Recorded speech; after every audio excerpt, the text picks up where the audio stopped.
Assalamualaikum warahmatullahi wabarakatuh. Perkenalkan, nama Tian Siti Nuraini. Tian berasal dari program studi Ilmu Perpustakaan dan Informasi Islam, Fakultas Tarbiyah dan Keguruan, UIN Antasari Banjarmasin. Adapun video ini Tian buat untuk memenuhi tugas mata kuliah Pancasila yang diberikan. Jadi, di dalam tugas video ini Tian bakalan menjelaskan tentang Pulau Bali. Tapi sebelum menjelaskan tentang Pulau Bali lebih lanjut, di sini Tiang bakalan menjawab dulu beberapa pertanyaan yang telah diberikan dari dosen kami. Pertanyaan pertama, setelah mempelajari tugas wawasan Nusantara, apa yang Anda ketahui tentang daerah tersebut? Karena di sini Tiang mempelajari tentang wilayah Bali, maka beberapa hal yang Tiang ketahui tentang daerah Bali diantaranya banyak budaya dan tradisi yang masih sangat terjaga di Pulau Bali, seperti upacara keagamaan, tarian tradisional, musik, dan seni yang selalu menjadi ciri khas Pulau Bali. Bali juga dikenal sebagai Pulau Dewata karena keindahan alamnya, pariwisata, dan pertanian yang menjadi sumber pendapatan masyarakat di sana. Bali juga memiliki beberapa makanan dan minuman yang khas, seperti nasi goreng, lawar, ayam betutu, es campur, dan juga kopi Bali. Beberapa tempat wisata yang terkenal di Bali diantaranya ada Pantai Kuta, Tanah Lot, Ubud, Gunung Batur, dan Uluwatu. Penduduk asli masih menggunakan bahasa Bali sebagai bahasa lokal dan bahasa Indonesia yang digunakan sebagai bahasa resmi. Pertanyaan kedua, NKRI itu luas dengan tradisi dan budaya yang berbeda-beda. Setelah Anda mempelajari wawasan Nusantara dan membahas daerah Anda, hal baru apa saja yang Anda ketahui? Karena Tiang mempelajari tentang wilayah Bali, Tiang baru saja mengetahui apa saja yang menjadi landasan atau dasar atas segala sesuatu yang dilakukan ataupun ritual yang dilakukan di Pulau Bali. Banyak hal-hal yang baru Tiang ketahui, seperti apa saja sih alasan mereka melakukan banyak ritual di sana. Dan setelah mempelajari Pulau Bali pun, Tiang juga memiliki wawasan yang lebih luas dari tentang Pulau Bali. Apa saja yang mereka lakukan di sana, entah itu tentang upacara adat, tarian, budaya, dan lain-lainnya. Bahkan dengan Pulau Bali yang masih terjaga sampai sekarang dengan keindahan alamnya, itu juga menjadi sektor untuk pendapatan masyarakat yang ada di Bali. Pertanyaan ketiga, berikan pandangan Anda terkait keistimewaan daerah yang Anda pelajari dibanding dengan daerah lain. Jadi menurut Tian, Pulau Bali memiliki ciri khas dan keistimewaannya tersendiri, dimulai dari keindahan alamnya, kebudayaan, wisata, kuliner, serta berbagai aktivitas yang dilakukan di sana, fasilitas yang memadai, dan berbagai keunikan lainnya, seperti keindahan alam, pantai-pantai indah, gunung, danau, air terjun, serta taman nasional di Bali Barat. Dan selain keindahan alam, juga terdapat kebudayaan yang membuat Bali itu istimewa, seperti agama Hindu Dharma yang unik dan kaya, upacara keagamaan seperti galungan, kuningan, dan nyepi, tarian tradisional seperti kecak, legong, dan barong, musik gamelan dan seni ukir kayu, serta festival Bali seperti galungan, kuningan, dan Ubud Food Festival. Selain keindahan alam dan kebudayaan pun, wisata Bali juga tidak kalah menarik dibanding wilayah-wilayah lainnya, seperti Pura Tanah Lot yang merupakan pura keagamaan di atas batu. Selain itu juga ada Pura Uluwatu, ada Ubud, Pantai Kuta tentunya, serta Nusa Lembongan yang merupakan pulau kecil dengan pantai indah. Selain wisata keindahan alam dan kebudayaan, juga ada kuliner yang menjadi ciri khas untuk Bali tersendiri, seperti nasi goreng dan mie goreng, ada sate dan sate lilit, ada lawar yang merupakan sayuran dan daging, ada es campur dan kopi Bali, serta makanan-makanan tradisional seperti nasi jinggo dan martabak. Pertanyaan keempat, berikan saran dan pemikiran Anda untuk pengembangan daerah yang Anda bahas. Adapun saran dan pemikiran yang dapat Tiang sampaikan untuk Pulau Bali, dari sektor ekonomi tentunya pengembangan pariwisata berkelanjutan, seperti fokus pada pariwisata ramah lingkungan dan budaya. Selanjutnya itu verifikasi industri, seperti mengembangkan industri kreatif, teknologi, dan pertanian. Ada pula pengembangan usaha mikro yang didukung pengembangan usaha mikro kecil dan menengah. Yang keempat ada pengembangan infrastruktur seperti perbaikan jalan, bandara, dan pelabuhan. Selanjutnya mungkin dari sektor budaya dan pendidikan, seperti pelestarian budaya yang lebih harus dijaga serta dilindungi. Setelah itu juga peningkatan pendidikan formal dan non-formal, pengembangan bahasa Bali sebagai bahasa lokal yang sangat dicintai, serta pengembangan seni dan kebudayaan. Dari sektor lingkungan juga, seperti pengelolaan sampah, pengelolaan energi terbarukan, pengelolaan sumber daya alam. Pengembangan transportasi ramah lingkungan juga tak kalah penting tentunya. Selanjutnya ada infrastruktur, seperti pengembangan jaringan jalan, pengembangan sistem drainase, pengembangan fasilitas publik, bahkan pengembangan teknologi informasi. Mungkin sedikit dari jawaban Tiang, semoga jawaban ini bisa memenuhi jawab pertanyaan-pertanyaan yang telah diberikan oleh dosen kami. Nah teman-teman semua, setelah tadi Tiang menjawab beberapa pertanyaan, di sini Tiang bakalan lanjut untuk menjelaskan tentang Pulau Bali. Jadi, Pulau Bali tersendiri merupakan salah satu pulau yang berada di negara Indonesia dengan dasar hukum Undang-Undang Nomor 64 Tahun 1958 dengan hari jadi pada tanggal 14 Agustus 1958 dan ibu kota Bali tersendiri adalah Denpasar. Adapun agama-agama yang terdapat di Pulau Bali, yang pertama ada agama Hindu dengan presentasi pemeluk 86,53%, 10,20% Islam, 2,58% Kekristenan, 1,73% Protestan, 0,85% Katolik, 0,68% Buddha, dan 0,01% Konghucu. Adapun luas wilayah Bali yaitu 5.780,0 km persegi. Adapun bahasa yang digunakan di wilayah Bali yaitu bahasa Indonesia sebagai bahasa resmi dan bahasa Bali tersendiri sebagai bahasa daerah lokal. Oke teman-teman semua, kita lanjut. Jadi di sini Tiang bakalan ngasih tahu apa aja sih lagu-lagu yang berasal dari daerah Bali. Yang pertama ada lagu yang dengan judul Main Cepet-Cepetan. Yang kedua ada lagu Janger. Yang ketiga Meong-Meong. Yang keempat Putri Cening Ayu. Dan yang kelima adalah Ratu Anom. Pulau Bali tersendiri memiliki flora resmi yaitu Majegao dengan fauna resmi Jalak Bali. Nah teman-teman semua, kita bakalan lanjut lagi ke pahlawan yang berasal dari Pulau Bali. Yang pertama ada I Gusti Ngurah Rai, pahlawan yang memimpin pertempuran Margarana pada 20 November 1946. Pertempuran ini merupakan upaya terakhir pasukan I Gusti Ngurah Rai untuk melawan Belanda yang ingin menjajah Bali kembali. I Gusti Ngurah Rai gugur bersama seluruh pasukannya yang dikenal sebagai pasukan Ciuwanara. Yang kedua ada Untung Surapati, merupakan pahlawan yang lahir di Bali pada tahun 1660 dan berhasil menjadi penguasa di Pasuruan, Jawa Timur. Untung Surapati beberapa kali terlibat dalam pertempuran dengan pasukan VOC. Yang ketiga ada Ida Idewa Agung Istrikanya, pemimpin Bali pada tahun 1814 sampai dengan 1850 dengan gelar Ratu Perawan Kelungkung. Ida Idewa Agung Istrikanya tidak pernah takut melawan penjajah Belanda. Yang keempat ada I Gusti Ketut Puja, pahlawan yang ikut andil dalam PPKI bentukan Jepang dan Soekarno menunjuknya sebagai salah satu anggota untuk mewakili Sunda Kecil. Dan yang kelima ada I Gusti Ketut Jelantik, merupakan pahlawan yang tercatat sebagai salah satu pemimpin pahlawan rakyat Bali terhadap Belanda. Selanjutnya ada batas teritorial Pulau Bali, yaitu sebelah utara berbatasan dengan Laut Bali, sebelah selatan berbatasan dengan Samudra Hindia, sebelah barat berbatasan dengan Selat Bali, dan sebelah timur berbatasan dengan Selat Lombok.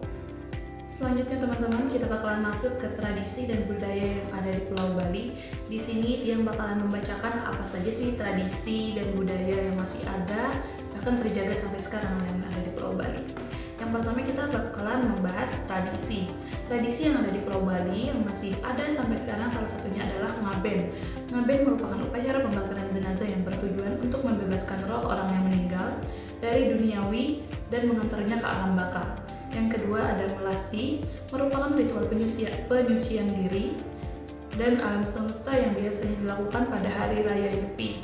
Yang ketiga ada nyakan diwang, merupakan tradisi yang dilakukan di Kecamatan Banjar Buleleng sebagai bagian dari hari raya Nyepi. Yang keempat ada mekare-kare, tradisi duel yang dilakukan setiap tahun di Desa Tanganan, Peringsingan Karangasem. Selanjutnya ada Hari Raya Galungan, perayaan penting dalam agama Hindu di Indonesia yang diperingati setiap 6 bulan sekali. Selanjutnya ada Ngelawang, merupakan tarian yang dilakukan oleh sekelompok anak-anak dan remaja untuk mengusir wabah. Selanjutnya ada Melukat, merupakan ritual pembersihan diri yang menggunakan air sebagai simbol penyucian dan pembersihan. Terus ada lagi yang disebut dengan awik-awik, aturan-aturan adat yang dipegang oleh sejumlah desa di Bali. Terus ada lagi tari kecak, tari pandet, tari barong, dan tari legong, tarian tradisional khas Bali yang memiliki gerakan yang unik, dinamis, dan beragam. Oke, teman-teman semua, karena masih banyak yang belum kita bahas tentang Pulau Bali, jadi di sini Tiang bakalan lanjut untuk ngejelasin budaya apa saja yang ada di Bali dan bagaimana di sana, entah itu tentang rumah adat, alat musik, tarian, dan lain-lain. Nah, jadi teman-teman semua, yang pertama yang akan kita bahas ialah tentang rumah adat. Jadi, rumah Bali yang sesuai dengan aturan Asta Wasala Wasali, bagian Weda yang mengatur tata letak ruangan dan bangunan. Menurut filosofi masyarakat Bali, kedinamisan dalam hidup akan tercapai apabila terwujudnya hubungan yang harmonis antara aspek pawongan, palemahan, dan parahyangan. Untuk itu, pembangunan sebuah rumah harus meliputi aspek-aspek tersebut atau yang biasa disebut Trihita Karana. Pawongan merupakan para penghuni rumah. Palemahan berarti harus ada hubungan yang baik antara penghuni rumah dan lingkungannya. Pada umumnya, bangunan atau arsitektur tradisional daerah Bali selalu dipenuhi hiasan berupa ukiran, peralatan, serta pemberian warna. Ragam hias tersebut mengandung arti tertentu sebagai ungkapan keindahan, simbol-simbol, dan penyampaian komunikasi. Bentuk-bentuk ragam hias dari jenis fauna juga berfungsi sebagai simbol-simbol ritual yang ditampilkan dalam bentuk patung. Selanjutnya, setelah rumah adat, dia bakalan menjelaskan sedikit tentang musik. Musik tradisional Bali memiliki kesamaan dengan musik tradisional di banyak daerah lainnya. Di Indonesia misalnya, dalam penggunaan gamelan dan berbagai alat musik labuh lainnya. Meskipun demikian, terdapat kekhasan dalam teknik memainkan dan gubahannya. Misalnya, dalam bentuk kecak, yaitu sebentuk nyanyian yang konon menirukan suara kera. Demikian pula, beragam gamelan yang dimainkan, misalnya gamelan jergok, gamelan gong gede, atau gamelan Jawa kuno, gamelan gambang, gamelan selunding, dan gamelan senar pagulingan. Ada pula musik angklung, dimainkan untuk upacara ngaben, serta musik bebenangan dimainkan dalam acara upacara lainnya. Terdapat bentuk modern dari musik tradisional Bali tersendiri. Misalnya gamelan gong kebiara yang merupakan musik tarian yang dikembangkan pada masa penjajahan Belanda, serta joget bumbung yang mulai populer di Bali sejak era tahun 1950-an. Umumnya musik Bali merupakan kombinasi dari berbagai alat musik perkusi metal, gong, dan perkusi kayu. Karena hubungan sosial, politik, dan budaya, musik tradisional Bali atau permainan gamelan gaya Bali memberikan pengaruh atau saling memengaruhi daerah budaya di sekitarnya, misalnya pada musik tradisional masyarakat Banyuwangi serta musik tradisional masyarakat Lombok. Selanjutnya yang masih merupakan bagian dari budaya Bali ialah tarian. Jadi, seni tari Bali pada umumnya dapat dikategorikan menjadi 3 kelompok. Yang pertama ada tarian Wali, yang kedua tarian Bebali, dan yang ketiga adalah tarian Bali-Balihan. Nah, di sini yang juga bakal menjelasin apa saja sih maksud dari 3 macam tarian tersebut. Tarian pertama adalah tarian Wali, yaitu seni tari pertunjukan sakral. Di antaranya ada Sanghyang Dedari, Sanghyang Jaran, tari rejong, dan tari bebaris.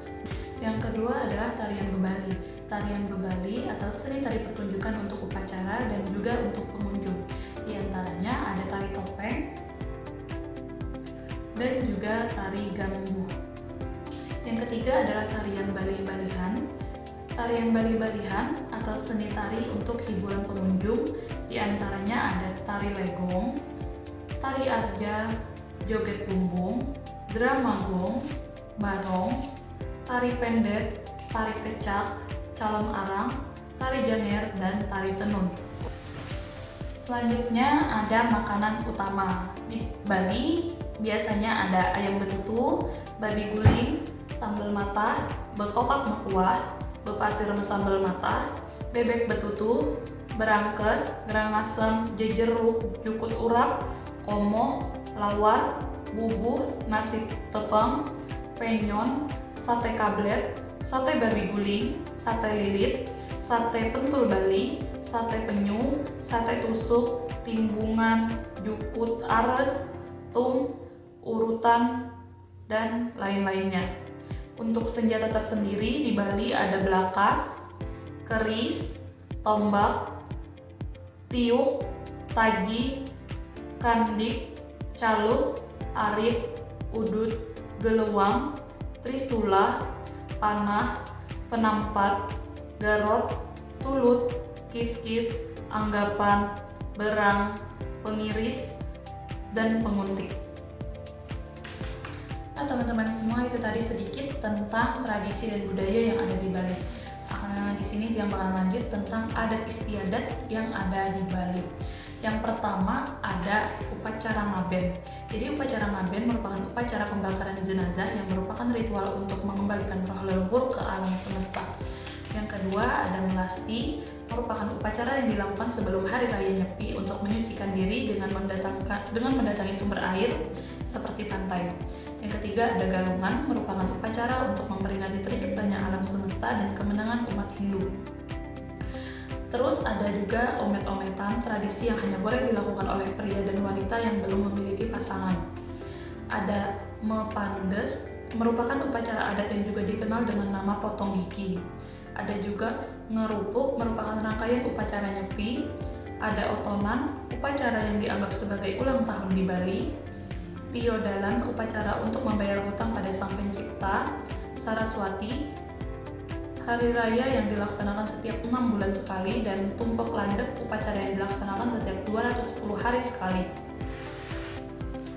Selanjutnya ada beberapa alat musik yang berasal dari Bali. Yang pertama ada gamelan Bali, alat musik yang sering digunakan dalam acara adat dan pertunjukan kesenian tradisional Bali. Yang kedua ada cengceng, alat musik pendukung gamelan Bali yang terbuat dari perunggu ataupun besi. Cengceng memiliki 8 keping simbal yang menghasilkan getaran khas Bali. Yang ketiga ada reong, kumpulan 12 gong kecil yang dimainkan dalam gamelan Bali. Yang keempat ada gender, alat musik yang mirip dengan gangsa tetapi memiliki perbedaan pada seleva, panggul, dan cara memainkannya. Selanjutnya ada juga mandolin, alat musik yang dimainkan dengan cara dipetik dan memiliki tut. Mandolin menjadi bagian yang tidak terpisahkan dari identitas musik Bali. Ada juga pereret, alat musik yang berbentuk seperti trompet dan dimainkan dengan cara ditiup. Pereret sering digunakan untuk menarik lawan jenis. Selanjutnya ada gong, alat musik yang berfungsi sebagai persembahan dan iringan dalam upacara. Ada pula rindik, alat musik yang terbuat dari bilah bambu. Selanjutnya ada genggong, alat musik yang cukup sederhana.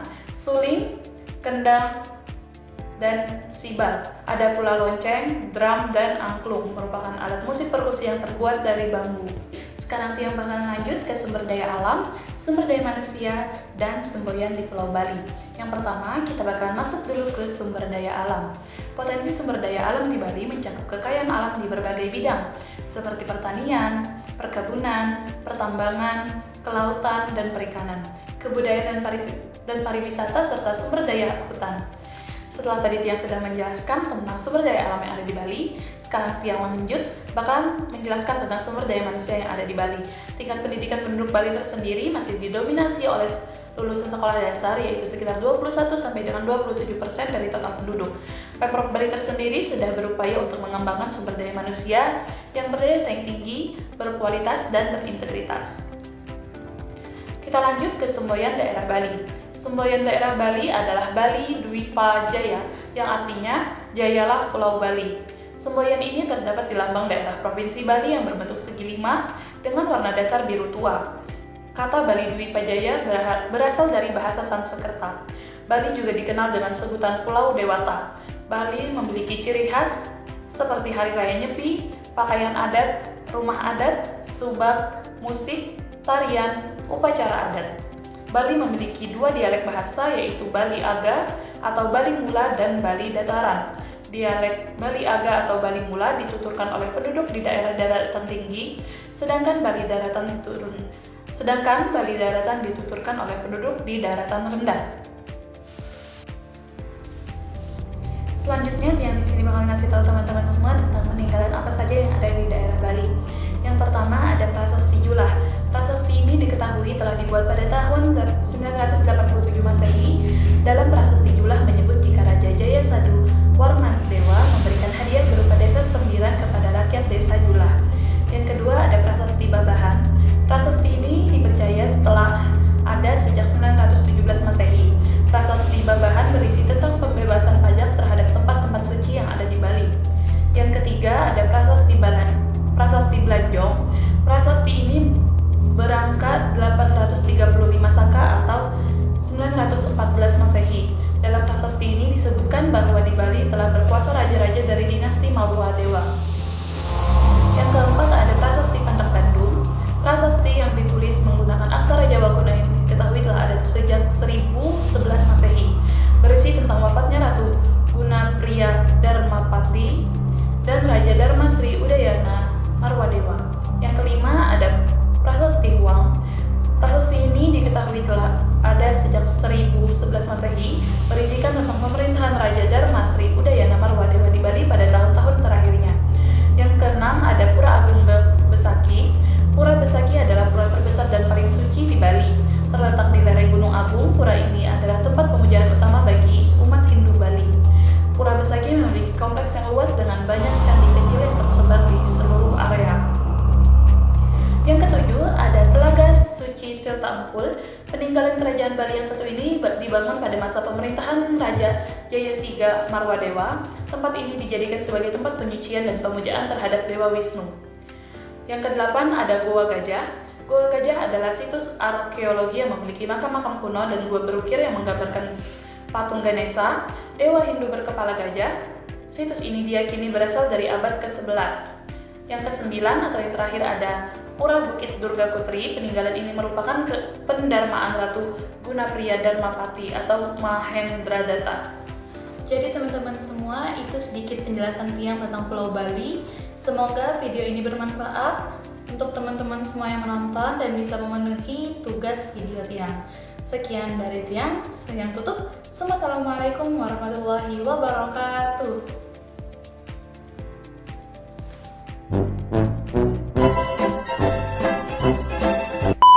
Sebelum itu, di sini Tiang bakalan menjelaskan.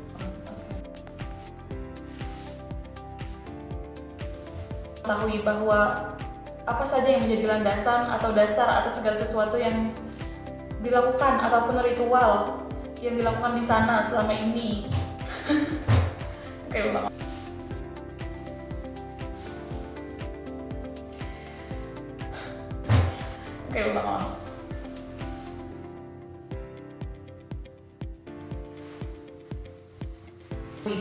Sebelumnya,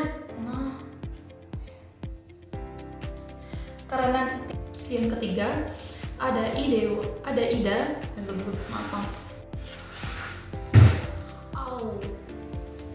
selanjutnya ada Hari Raya Bulagem, Bulang Galuh. Lanjut antaranya upacara ngaben untuk memuliakan roh para pemimpin. Yang ketiga adalah